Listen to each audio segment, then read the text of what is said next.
잘 지내셨죠? 복되고 거룩한 날, 그리고 하나님의 인도하심이 여러분의 삶에 있는 날 보내시기를 축복합니다. 11월 11일 목요일 아침 우리 하나님 말씀을 함께 봅니다. 창세기 42장 9절에서 20절의 말씀입니다. 요셉이 그들에 대하여 꾼 꿈을 생각하고 그들에게 이르되 너희는 정탐꾼들이라 이 나라의 틈을 엿보려고 왔느니라. 그들이 그에게 이르되 내 주여 아니니이다. 당신의 종들은 곡물을 사러 왔나이다. 우리는 다 한 사람의 아들들로서 확실한 자들이니 당신의 종들은 정탐꾼이 아니니이다. 요셉이 그들에게 이르되 아니라 너희가 이 나라의 틈을 엿보러 왔느니라. 그들이 이르되 당신의 종 우리들은 12 형제로서 가나안 땅 한 사람의 아들들이라. 막내 아들은 오늘 아버지와 함께 있고 또 하나는 없어졌나이다. 요셉이 그들에게 이르되 내가 너희에게 이르기를 너희는 정탐꾼들이라 한 말이 이것이니라. 너희는 이같이 하여 너희 진실함을 증명할 것이라. 바로의 생명으로 맹세하노니 너희 막내 아우가 여기 오지 아니하면 너희가 여기서 나가지 못하리라. 너희 중 하나를 보내어 너희 아우를 데려오게 하고 너희는 갇혀 있으라. 내가 너희의 말을 시험하여 너희 중에 진실이 있는지 보리라. 바로의 생명으로 맹세하노니 그리하지 아니하면 너희는 과연 정탐꾼들이니라 하고 그들을 다 함께 3일을 가두었더라. 사흘 만에 요셉이 그들에게 이르되 나는 하나님을 경외하노니 너희는 이같이 하여 생명을 보존하라.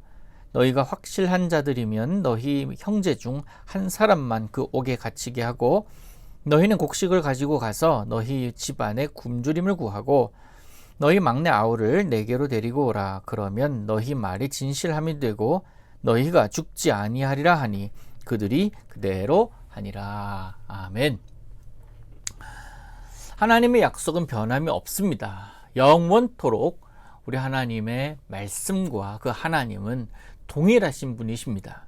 우리는 그 약속, 변함없는 그 신실하심, 그 하나님, 그 성품을 알기에 그 약속을 따라서 살아가는 자들이지요. 요셉을 향한 하나님의 계획도 같다고 봅니다. 요셉뿐만 아니라 요셉이 속했던 하나님께서 정하셨던 그 이스라엘에 대한 하나님의 약속, 하나님의 계획, 하나님의 그 청사진은 점점 요셉을 통해서 실현되어 가고 있음을 우리가 봅니다.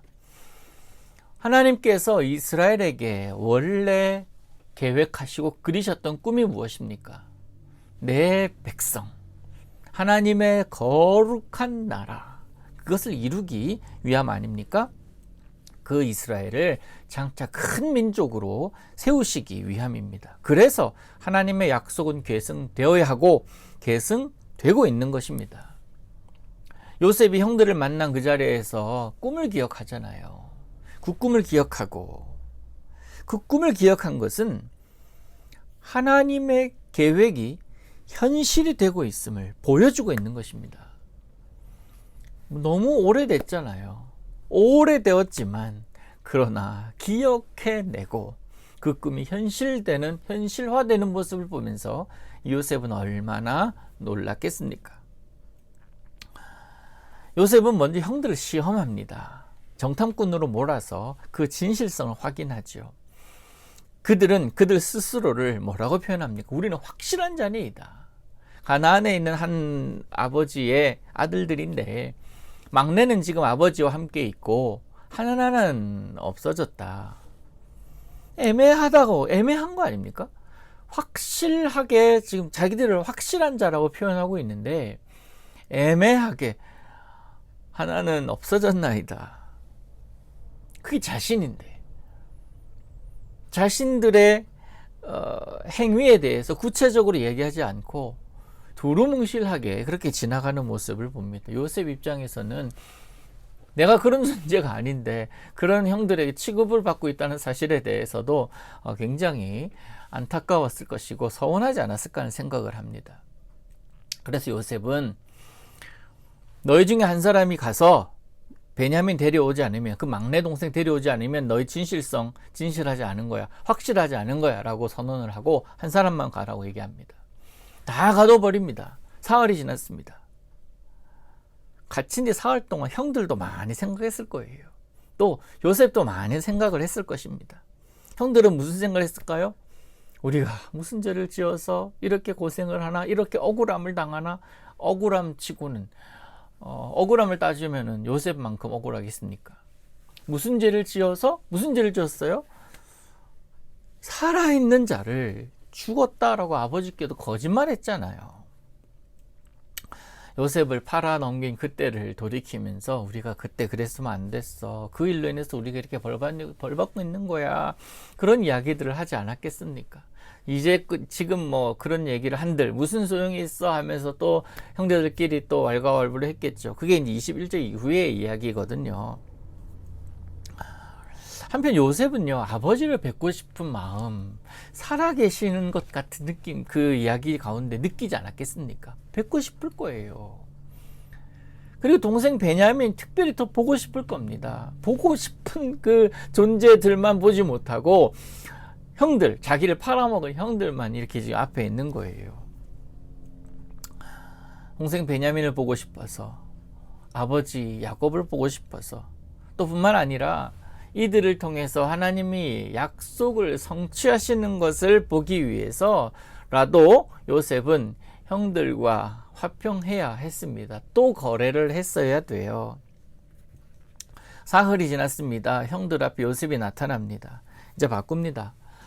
내가 하나님을 경외하는 사람이라고 그렇게 말을 합니다. 이 말의 뜻은 누군가의 생명을 내가 함부로 해하지 않는 사람이라는 뜻이기도 해요. 그리고 이별의 아픔을 경험한 사람이기 때문에 그 아픔이 얼마나 큰지를 알기 때문에 요셉은 형들을 다 보냅니다. 단 한 사람 남겨두고. 원래 한 사람만 보내려고 했잖아요. 그런데 한 사람 남겨두고 다 보내요. 하나님을 경외하는 사람이다 라고 하면서 형들을 안심시키고 있는 거다. 느끼시지요? 그런데 이 형들은 요셉의 마음을 알 턱이 없습니다. 요셉은 그들 중에 한 명을 인질로 삼고 나머지는 고향에 다 돌려보냅니다. 그러면서 확실한 자라고 얘기했으니까 확실하게 막내 동생 데려와라. 그래야 이 사람 한 사람 풀어주겠다. 갇힌 사람 누구예요? 인질로 잡힌 사람이 시므온이었잖아요. 시므온을 그때 되면 풀어주겠다라고 이야기하는 겁니다.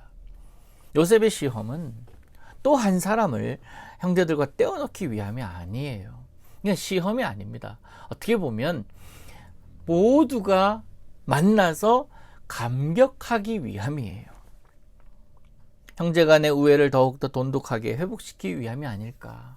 그래서 궁극적으로 20절 우리가 읽은 거 마지막 절을 보면 그러면 너희 막내 아우를 내게로 데리고 오라. 그러면 너희 말이 진실함이 되고 너희가 죽지 아니하리라.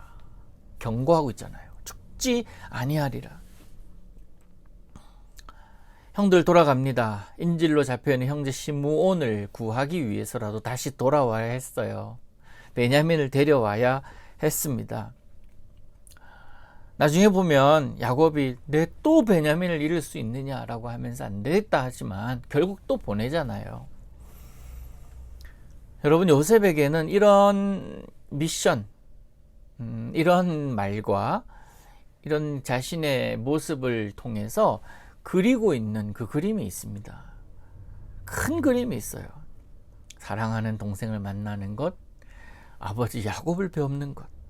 그보다 더 큰 것이 있습니다. 뭡니까? 하나님께서 보여주신 꿈을 이루며 하나님의 백성으로 살아가는 모습이에요.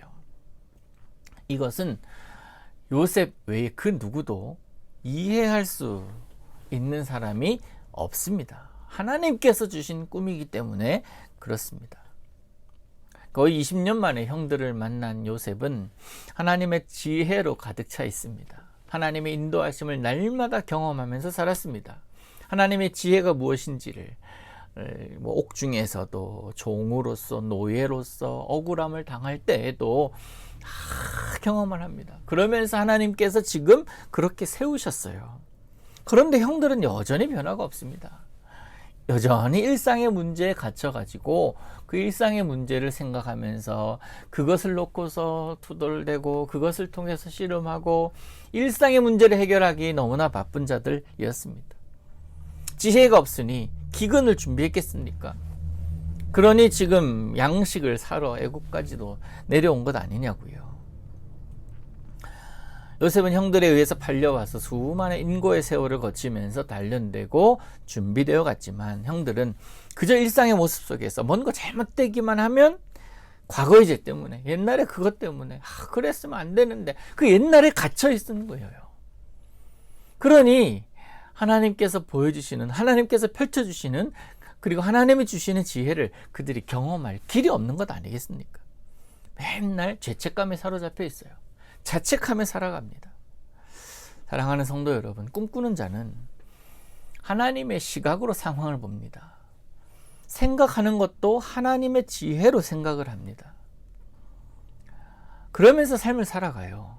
그러나 하나님의 꿈을 꾸지 않는 자는, 하나님의 지혜가 없는 자는 현실의 문제에 파묻혀 있습니다. 살아가면 또 문제가 옵니다. 또 갇혀요. 또 파묻혀요. 그러다 보니 맨날 문제 있는 인생, 문제투성이인 인생으로 살아가게 되는 것 아니겠습니까? 사랑하는 성도 여러분, 그러지 않기를 축복합니다. 우리는 현실을 벗어날 수 없는 그런 사람임은 분명합니다만, 그렇다고 현실의 틀 안에 갇혀서 살아가는 사람은 결코 아니에요. 현실에 살아간다 하더라도 현실 바깥의 생각을 하고 현실 바깥의 경험을, 또한 삶을 살아갈 수 있는 사람들이에요. 무엇으로? 하나님의 지혜로요. 하나님이 인도하시면, 하나님이 지켜주시면, 하나님이 함께 하시면 가능합니다. 그래서 여러분들에게 날마다 하나님과 동행하는 복을 누리시라고 제가 여러분들을 매번 축복하는 것 아니겠습니까? 하나님께서는 요셉을 통하여 점점 하나님의 나라를 구체화하고 계십니다. 기근의 땅에서 온 가족을 요셉이 살고 있는 땅으로 이주시킬 계획까지도 가지고 계십니다. 그러기 위해서 결과론적으로 볼 때에 요셉을 먼저 보내셨다라고 우리는 이야기하지 않습니까? 근데 요셉을 먼저 보냈지만, 그렇지만 그 요셉이 먼저 간 이유는 그 당시는 몰라요. 현실 속에서는 모릅니다. 그러나 때가 되면 하나님이 그것 때문에, 하나님이 이것 때문에 감탄하게 되는 것 아닐까요? 그게 신앙생활의 맛 아닙니까? 그렇게 할 테니, 그런 날이 있을 테니 지금 이것 네가 이해하고 해라, 하나님 말씀하지 않으십니다. 그럼에도 불구하고 앞날을 보면서 우리는 현실을 살아가기에 날마다 감사할 수 있고 날마다 노래할 수 있고 그 예비하신 은혜를 누리면서 우리는 한 걸음 한 걸음 걸어가는 것이고, 또 그 은혜를 먼저 고백하면서 나아가는 자들이 바로 우리들이 아니겠습니까? 하나님의 섭리와 인도하심은 그래서 현실을 살아가는 우리들의 지혜를 볼 수가 있게 하고, 또 그 지혜가 우리들의 오늘의 삶에서 나타내 보이게 하는 것입니다. 그게 바로 하나님의 섭리와 인도하심 아니겠습니까? 오늘도 그 하나님은 우리의 인도자가 되어 주실 것입니다. 그리고 우리가 생각하던 것보다, 우리가 예상하던 것보다 하나님은 더 깊이 우리 삶에 개입하셔서 우리의 마음을 하나님 보시기에 아름답게 그렇게 만들어 가실 것입니다. 오늘도 우리가 말하고 행동하고 생각하는 모든 것 가운데 하나님의 지혜가 있어서 그 하나님의 능력이 나타나고 그 하나님의 솜씨가 나타나고 그 하나님의 살아계심을 나타내는 여러분 될 수 있기를 원합니다. 하나님의 섭리는 우리 상식을 넘어 있어요. 우리 현실을 넘어 있습니다. 형들은 몰라요. 사실 요셉도 몰라요. 그러나 하나님은 아십니다. 하나님이 인도해 가십니다. 우린 다 모르지만 하나님이 인도해 가신다는 사실은 알잖아요. 요셉보다 우리는 어찌 보면 나은 사람이에요. 그래서 오늘도 그 인도하시는 하나님을 온전히 신뢰하면서 하나님의 뜻에 순종함에 따르는 여러분 될 수 있기를 우리 예수님의 이름으로 축복합니다. 기도합니다. 하나님 아버지, 오늘도 우리의 인도자 되어 주옵소서. 우리의 삶을 섭리하옵소서. 하나님의 지혜로 오늘을 살게 하옵소서. 예수님의 이름으로 기도하옵나이다. 아멘.